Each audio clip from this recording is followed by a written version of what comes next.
and silk taffeta. Well, this is beautiful work, Ridge. Wait until you find out it can be treated with belief. Wrinkle-free cruisewear. Softer, silkier, stain-resistant. I can't wait to tell you. You've wanted this so badly.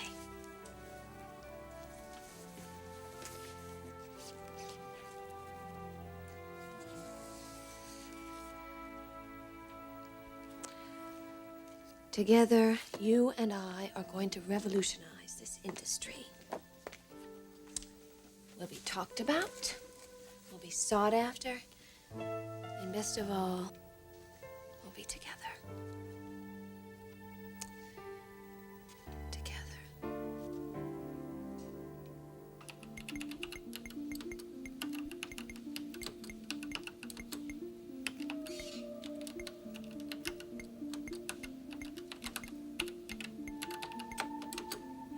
Eric lied to me. His first lie. No, he doesn't have a business meeting tonight. He's having dinner with Brooke, the world's leading textile chemist. Well, we'll see about that. So much for your precious little formula, Brooke.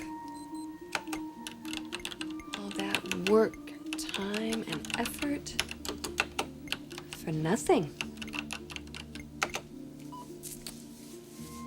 No, you failed. At least that's what Eric's gonna think.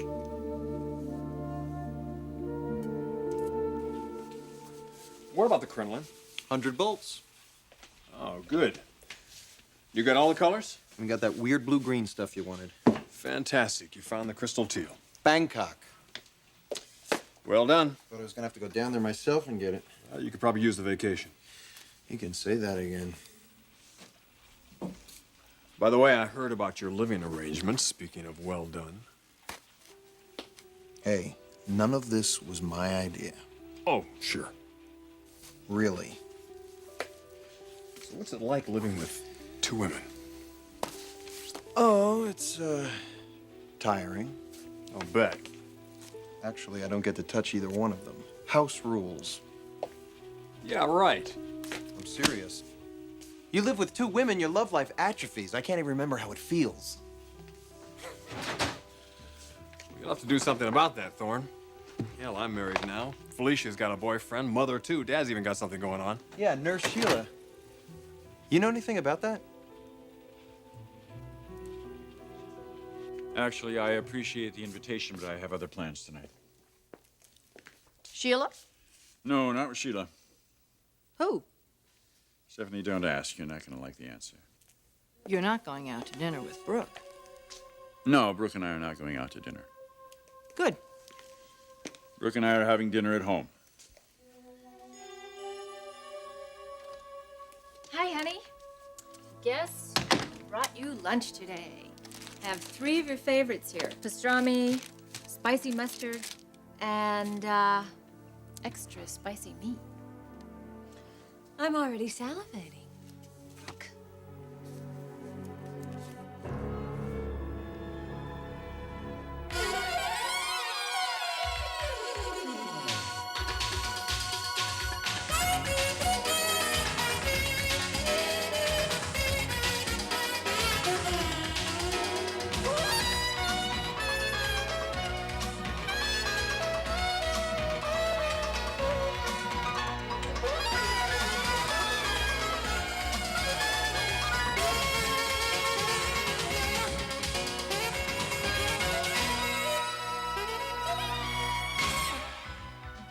The bold and the beautiful.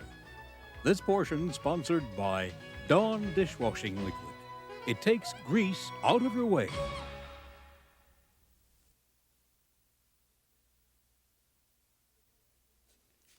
You're going to have dinner with Brooke? Yes, and little Eric? To discuss the divorce. No, Stephanie, I don't think we're going to be discussing the divorce. What other reason could there possibly be for you to have dinner with Brooke? Because she and I share a child, and it's in his best interests that Brooke and I get along. What's really going on here? What do you mean by that? I've wondered if you're truly over Brooke. Well, I can tell you this. I think I am over Brooke as much as any man is ever over Brooke. Oh, that good in bed, eh? Stephanie, Brooke is the quintessential female. She has a vulnerability and a sensitivity that makes her very attractive. But at the same time, she can cut you with an underhanded remark that makes you want to kill her right on the spot. It's a combination of attributes, actually, that drew you into my heart not so very many years ago. That was a lifetime ago. It was a good lifetime, though, wasn't it? The best. But it's over and we're on to other things. But if you're referring to Brooke when you say that. Actually, I was referring to Sheila. What do you make of her? Do I know anything about Dad and Sheila? They both seem pretty smitten. It's interesting. What is? The way it happened, just as Brooke was leaving. No connection. Does explain why Dad didn't stop her, though. True. I've got to wonder why you didn't stop her, Ridge.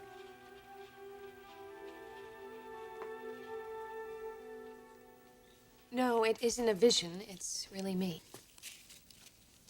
What are you doing in LA? Well, I guess I was homesick. You came back from Paris? Not exactly. I never left. You never...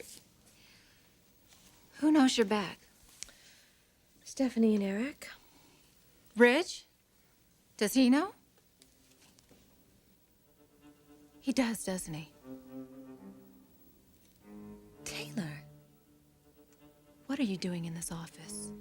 I need to talk to your husband about something. What do you have to talk to him about? Will you just calm down? I am asking you a question. What are you so worried about? You were heading for Paris the last time I heard. You were in the airport, determined to leave, ready to never come back again. And then I find you in my husband's office, sitting in his chair, walking around his office like everything is, perfectly normal. I want to know what the hell you're up to, Brooke. Well, this is amazing. What is? What I'm witnessing here. The breakdown of inhibition. The renowned Dr. Taylor Hayes Forrester is losing it. I'll do worse than lose it if you're up to what I think you're up to. And what do you suppose that is? The usual, Brooke. Throwing yourself at Ridge with no pride, no dignity, no shame. That's not what I'm doing. Then why don't you tell me what you're doing in this office? I told you I need to talk to Ridge. About what? About this. A piece of fabric? Maybe to you, Taylor.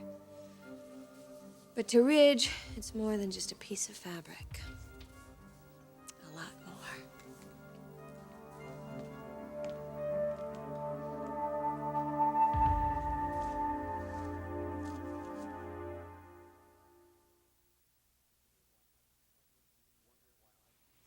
You're wondering why I didn't stop Brooke from leaving L.A.? Well, you two were pretty close. Of course, that would be a good reason to send her packing, wouldn't it? Come on, Thorne. I'm not accusing you of anything, Ridge. Because there's nothing to accuse me of. Well, then why didn't you stop her from leaving? I did. At least I tried. It didn't work, but I put out the effort. Tell me about the effort. I went to the airport and tried to convince her not to take that plane. No kidding. Impressed? Well, what would be your motive? You make it sound like a crime. That's your word, not mine. Look, we have a cruise line to get showing here. Resort wear, you know what that means? Suitcases, vacations, wrinkled wardrobes. If ever there was a time we needed Brooke's formula, it's now. But the Belief formula only works on linen. Yeah, but she was developing an application that would work on silk, rayon, cotton, even velvet. And she left. And that's why you didn't want her to leave. I'd say that's a damn good reason. Sure.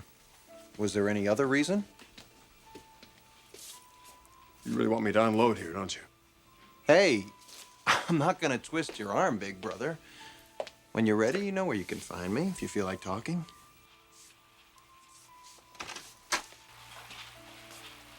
You know what you need in here? What's that? A confession. I think you've missed your calling, little brother.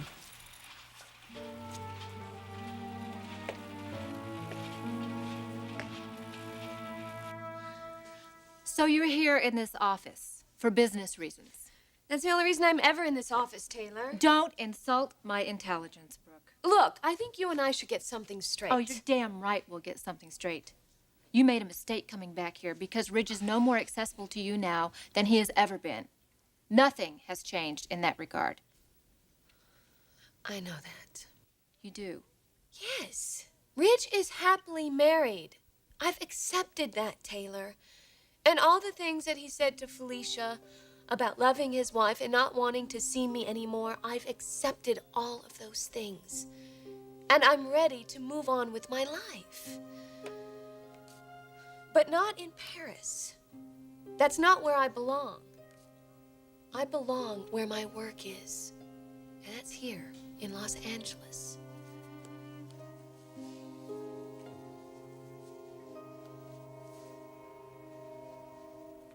What do I make of Sheila? Yes. I mean, she mysteriously appeared at our doorstep one day. No, that's not the way it happened. I took out a national ad and she applied for the job. Mm-hmm. And then you started dating her. Yeah, well, I'd hardly say that I'm dating her. Well, it's rather obvious that you're enamored. We are romantically involved, but I wouldn't overstate the issue. Well, I don't think you should understate it either. All right, it seems to me you're trying to make a point here. Now, what is it? Don't you like Sheila? No, I think she's an asset to the company. A definite asset. But there's more here than meets the eye. Well, what do you mean by that?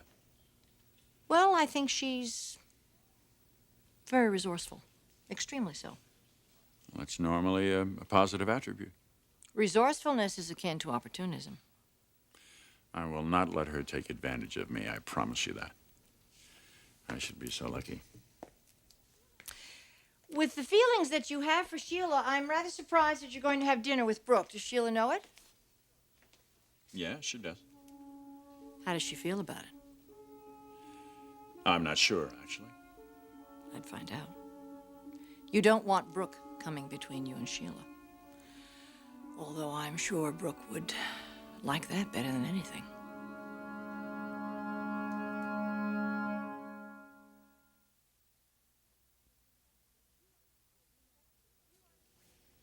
You honestly expect me to believe that you no longer have designs on Ridge?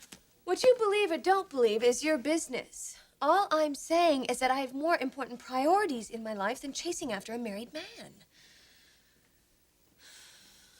There's some very exciting breakthroughs in my work. And I have an adorable little son who I love very much and who needs me. And another child growing inside of me by leaps and bounds. So you see, Taylor, I'm focused on more important aspects in my life right now. Rich is barely a passing thought these days. What if I told you I was going to tell him that? I wish you would. I just have to wonder why he didn't tell me you were back.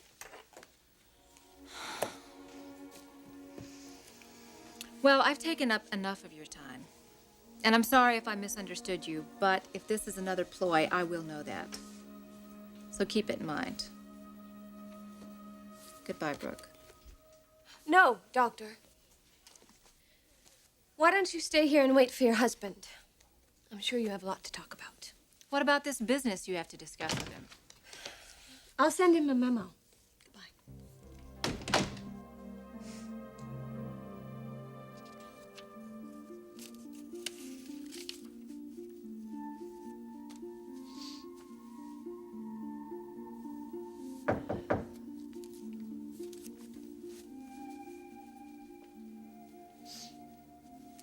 Come in. Can I talk to you for a minute? Of course. There's something I want to talk to you about. What's that? A lie I told you earlier. I told you I had a business meeting tonight, and that's why I had a breakout date, but I don't. I'm having dinner tonight with Brooke and our son. You are? Yeah. Wow. Why would you lie to me about that? I think just because you took me by surprise when you asked me where I was going. And you still have feelings for Brooke? You didn't want me to know? Yes.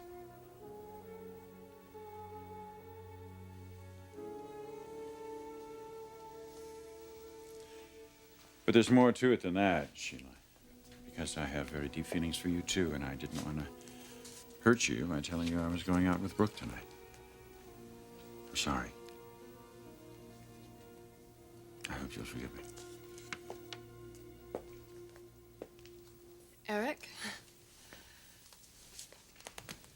Of course I'll forgive you.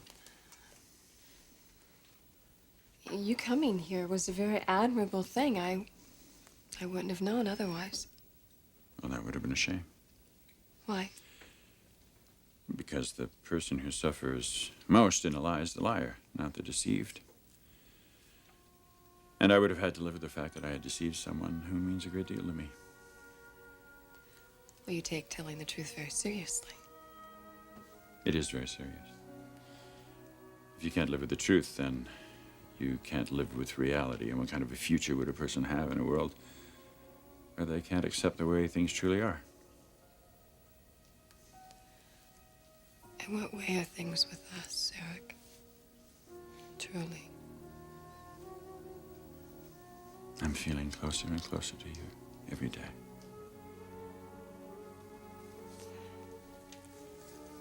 You have such a forthright and honest heart. Beating pretty fast right now, too. You wouldn't be telling me another lie, would you? No. Can I check for myself? Yes.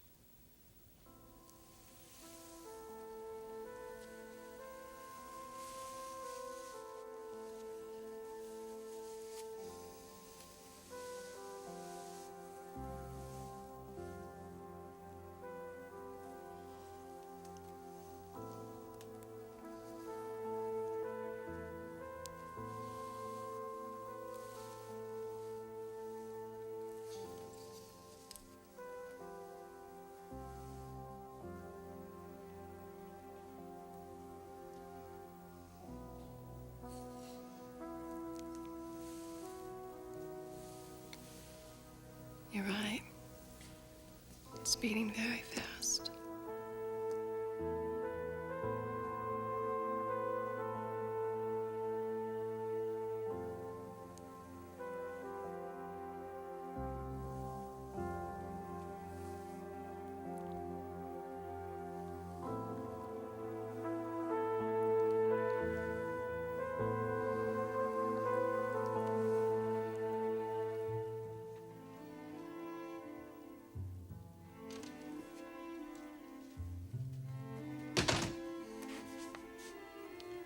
Hello, my love. What are you doing here?